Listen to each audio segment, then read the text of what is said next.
was just walking down the street one afternoon, minding my own business, not bothering a soul, not talking to anyone.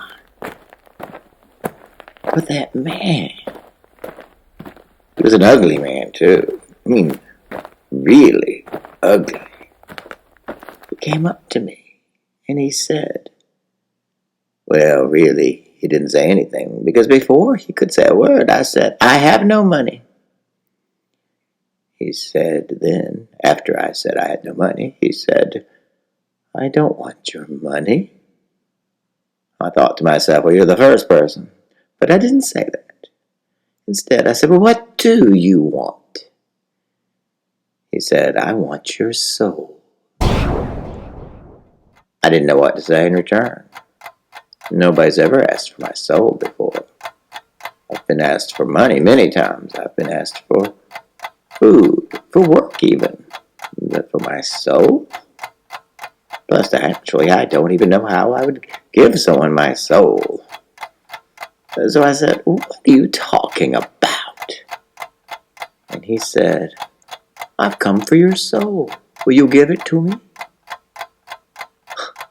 I laughed. I mean, wouldn't you laugh? So I just dismissed the man and began walking, going my way as I was before I met him. But he ran up to me. All right, he didn't run, but he walked quickly.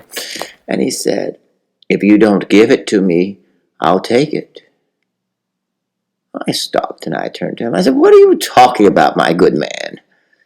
And he said, I'm talking about your soul.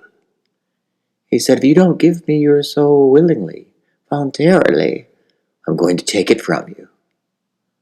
And I said, well, I'd like to see you try. And do you know what he did? He suddenly balled up his fist and hit me very, very hard right in the chest, right in the middle of the chest.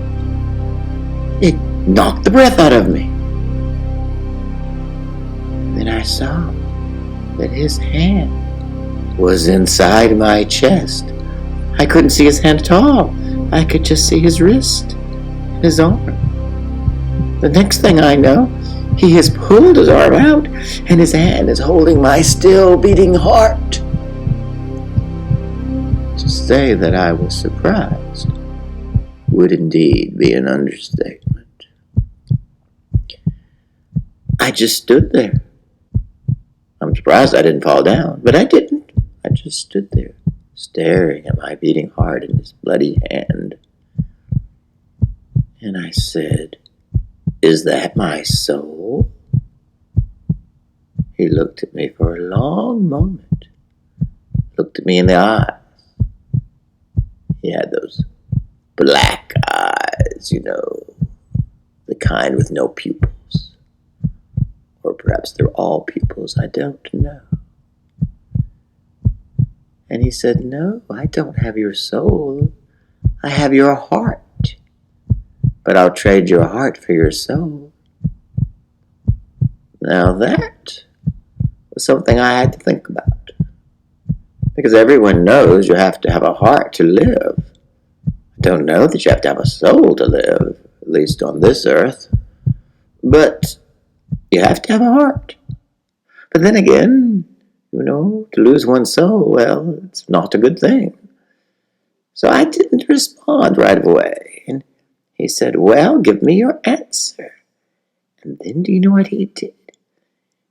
He took his other fist, balled it up, and hit me in the stomach as hard as he could. And before I knew it, he pulled out my liver. My liver! And he said, now I have your liver too. I really didn't know what to say. So I said nothing. And he said, if you give me your soul, I'll give you one of these back. Well, I'm no fool. I knew I needed both of those back. So I said, no deal. You can't have my soul unless I get both those things back.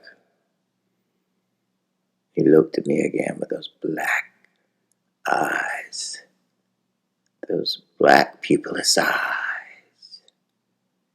And before I knew it,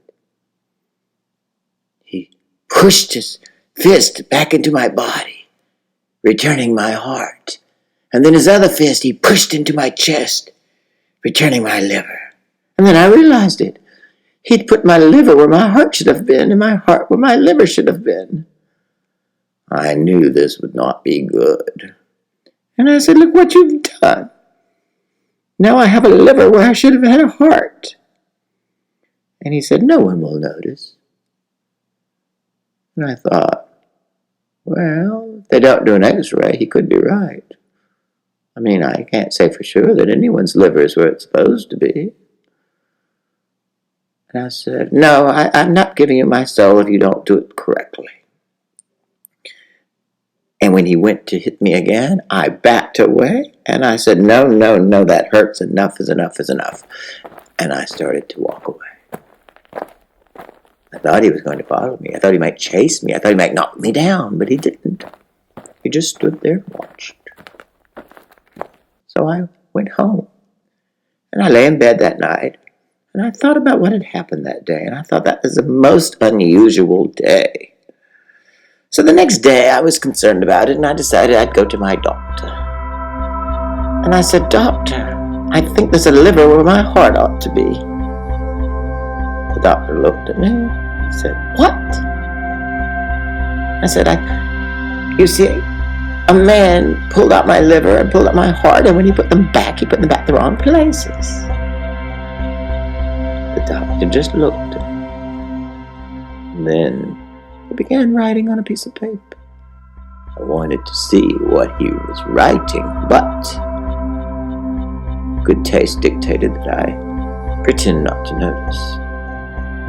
And he said, "How long have you believed this?" And I said, "Well, since it happened yesterday, I just told you that." He said, "Well, if your liver's where your heart ought to be, where's your heart?" I thought that was a stupid question. I said, "Well, it's where my liver ought to be, obviously." And he said, "I see."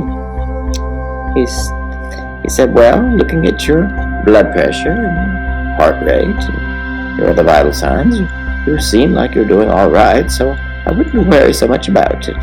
Just go home and have a cup of tea and take a nap, and we'll talk about this next time."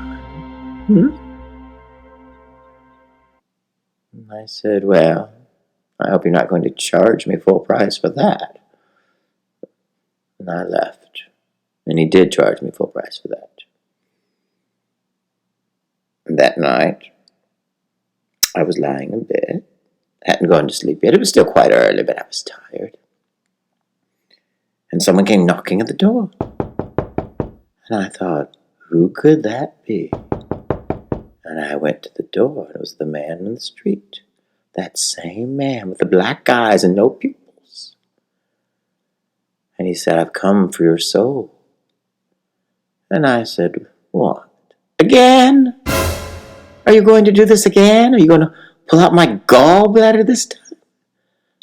I was making a joke, but he did. He hit me in the stomach, and he pulled out my gallbladder.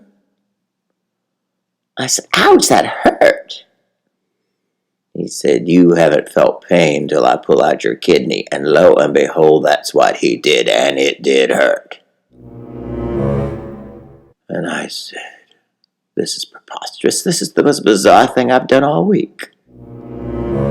I said, "I can live without one kidney, and I can live without a gallbladder. So go away, little man, and leave me alone." And I slammed the door in his face as he stood there holding my gallbladder and kidney in his hands. I felt quite satisfied, actually, as I went back to bed. The next thing I knew, the police were at my door, handcuffing me, putting me in a patrol car, and taking me to the hospital. I stayed there for 2 weeks. They kept telling me that no one had taken out my gallbladder or my kidney, and my liver was where it was supposed to be, my heart was where it was supposed to be, and I was delusional. They kept saying, "You're delusional, you're delusional, don't you know you're delusional?" But you see, it's actually they who are delusional. Because that's what really happened to me. But they just don't believe it.